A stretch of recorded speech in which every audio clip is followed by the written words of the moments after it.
we do with Palo Alto Networks, the best-of-breed cybersecurity outfit, now that its stock has soared 15% today in response to a great quarter on Friday? Even though this is a big move, Palo Alto is basically back to where it was 3 weeks ago, when the stock collapsed after we learned they planned to report the results on a Friday night. Suspicious timing. Turns out there was nothing to worry about at all, but is it too late now to buy it? It's gone up a lot. Earlier today, we checked in with Nikesh Arora. He's the chairman and CEO of Palo Alto Networks. Take a look. First, Nikesh, it is great to see you, and I want to know whether you would ever report on a slow Friday afternoon again, given the fact that that became what people were talking about, rather than the fact that you continue to distance yourself from the rest of the industry. Well, nice to see you as well, Jim. Look, Jim, we were trying to do 3 things. One, we're trying to make sure we get our earnings out there and give a full year forecast. But we want to give it a longer-term context because there's lots of uncertainty in macro. Also, we're seeing security companies a bit all over the place. So we want to make sure people see us as who we are, which is different. So we want to get that done. 2, we have about 5,000 people in Vegas who are right now getting pumped up to go deliver a phenomenal FY24 like they have at FY23. We wanted to make sure we didn't have to stand there and hum and haw about what our results are likely to be. So honestly, it only worked out that we could do this on a Friday. So we did. Well, I think it's very important also that you surprised some people a few years ago, and it's coming to fruition, when you said, I'm going to do a platform. I'm going to buy this, I'm going to buy that. Everyone told you it wouldn't work, Nikesh. How did you know and persevere? Because it turns out to be the one and only in the space. Well, Jim, you know, if you don't know cybersecurity, you have to go spend some time thinking about it and look around. It is one of the most fragmented sectors in all of technology. And if you trace back, I know you talk a lot about, Mark and Workday and others which have built phenomenal platforms of the software industry. All those industry segments did not have a platform to start with. So somebody decided that they needed to integrate all the capabilities, and companies didn't have to go stitch these things together. So we have a very simplistic view. We don't think our customers should have to stitch 30 different solutions to deliver a security outcome. It's not going to be humanly possible. It's going to be competed against with bad actors using AI to come after you. So a platform becomes imperative if you want real-time solutions. And so we set about building one. And we're very happy. We're green shoots. We think we're some part of the way there. We have a lot more work to do, but we can see there's a resonance between what our customers need and what we're able to deliver. And hopefully this allows us to distance us from other players in the space. Well, let's drill down on that, because you won a $45 million industrial contract with one part of your platform. Then you won the $40 million retail contract with another part of your platform. So it's one in, and then they look at it and they realize, wait a second, we can modernize. We can spend the same amount of money, actually less money, and get better results. This is a highly unusual approach to your industry. Well, Jim, if you ask every practitioner, the one thing they will tell you, whether it's a CEO or a CIO, I keep spending more money on cybersecurity. Am I getting more secure? And the fact of the matter is, if you look at the attacks out there, if you look at the amount of activity from bad actors, you could reach a conclusion, listen, I'm spending a lot of money and I'm not getting the bang for my buck.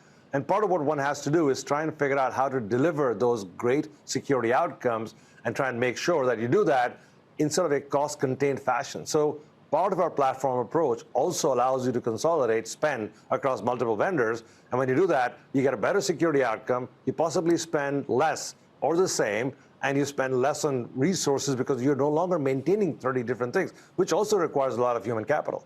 Well, this is the first time, even in August, a slow August, Clorox hit very badly. Freeport hit very badly. Estee Lauder hit for a 7-cent, which does matter tremendously, particularly when you're doing as poorly as Estee Lauder. Miserable hack. These are what you say, bad actors not waiting. Well, they don't go on holidays in August. They work on Fridays as well. So unfortunately, this is going to happen more and more. But when I look at it, I think that, do companies realize that they're now having to report this to the, as per the SEC? You can't hide it anymore?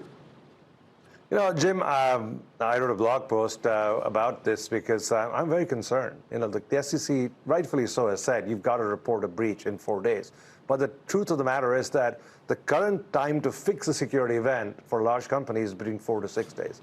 So if you have a report in 4 days and your time to fix it 4 to 6 days, there's a bit of a gap there. You really don't want to be exposed telling the SEC that you have been breached, you haven't fixed it yet. So one of the things which all of us will have to make sure is that customers can fix these things much faster. And that's kind of what you saw. The enthusiasm behind our XIM platform is we did way better than we expected. We're seeing a lot more interest in that, which is both, it's an AI-based platform. Also, it allows you to get this remediation down to hours from days. So I think we're going to see more of that. Okay, now, last time we spoke, people were very worried about a Microsoft entry into the Secure Access Service Edge. We heard that, look out, if Microsoft wants in, they can quash anyone. Do you see them ever? Do you see them at all? Your salespeople see Microsoft at all? Well, Microsoft's a large player. They're extremely successful. They have a reasonably sized, well-sized security business.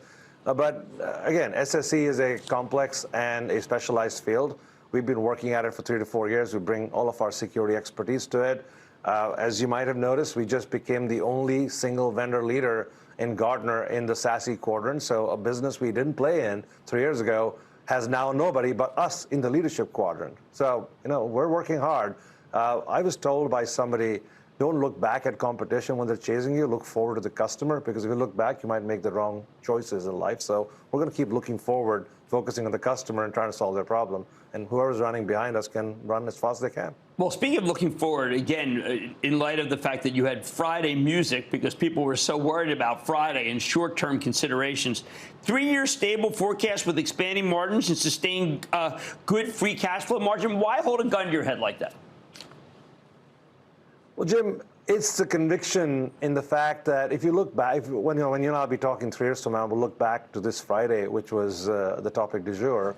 What hopefully we hope to prove to everyone out there is that we are distancing ourselves from everybody in cybersecurity. We are now a different business. We're not just one swim lane player in cybersecurity. We are a company which is going to go deliver phenomenal security outcomes to our customers. It's that conviction, it's that product portfolio that we have that we believe that allows us to sort of be bold enough to say we can go deliver the top line. Additionally, we've shown a 700 basis point improvement this quarter that we just announced. We've shown a 500 basis point improvement for the year. We're only forecasting 500 for the next year. So, we know how to do this.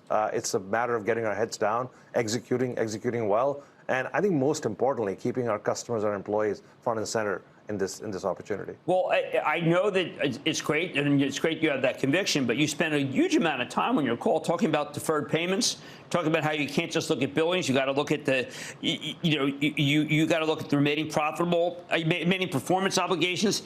And it made me feel like, well, wait a second, I don't want to have a GDP risk if I buy the stock of Palo Alto. Now, were you just trying to say, listen, some guys were stretched, some guys were slowing down, and you had to use your balance sheet, which the other guys, by the way, all these startups don't have a balance sheet. Is this just something that you're very confident everyone's going to pay no matter what? So I think it's very important to parse what you just said, Jim. You're right. The small guys are not going to have the balance sheet, so this does give us a bit of a leg up.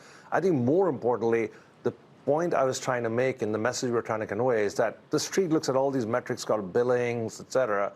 This is not a true indicator of a company's strength in the current environment. I think for 10 years, money was free. People paid you up front. You could run a TCV business. Now, customer says, wait, you want me to pay you up front?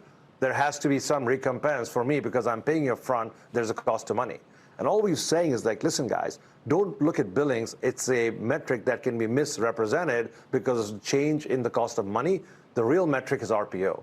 And our RPO growth grew 30%. It's been growing close to 30% for the last 3 years. And that's what I'm trying to say. Look, the underlying strength is there. Don't get head faked by this notion of reported billings because the same deal could be 3x or 1x depending on when the customer pays me. It's an accounting metric now. All right, last question. When I mentioned Clorox, and I mentioned Freeport Amendment, Estee Lauder, do you think those companies had cybersecurity? Were they just using a homemade version? Were they just moving a version for on-premises? Because now you're starting to get quarters that are being wrecked by cybersecurity. Well, Jim, you and I have talked about this on the show for a long time. People have a lot of cybersecurity. It's not like they lack cybersecurity vendors. They're not integrated. They don't work together. Some of them are still older legacy vendors. So you're kind of dealing with a very complicated mess of cybersecurity infrastructure. And my only recommendation to every CEO or CIO who's listening is, listen, you need to have a 2-3-year roadmap to try and modernize all of that, put that in some sort of an AI stack so you can actually do this in more real time. Because the bad actors are moving faster. It used to take them days to come in and sort of have dwell time and come and hack you. Today, they can get in and out in hours. And it's important for us to make sure we're ready to deflect the stuff in hours, not in days. And that requires sort of a modernization. Doesn't necessarily mean you have to spend more money. It just means you have to spend it smartly. All right, well, let's leave it there. Congratulations on an amazing quarter. It's certainly those who felt that you weren't going to deliver, once again, I hope that they invite me to their funeral. Well, Jim, I made for some very fun reading before the weekend came upon us. So. That's Nikesh Arora. He's the CEO of Palo Alto Networks. Thank you, Nikesh. Good to see you. Likewise, Jim. Thank you. Yeah, buddy's back after the break. Coming up, Cramer wants to hear from you. Your calls on the thunderous lightning round. Next.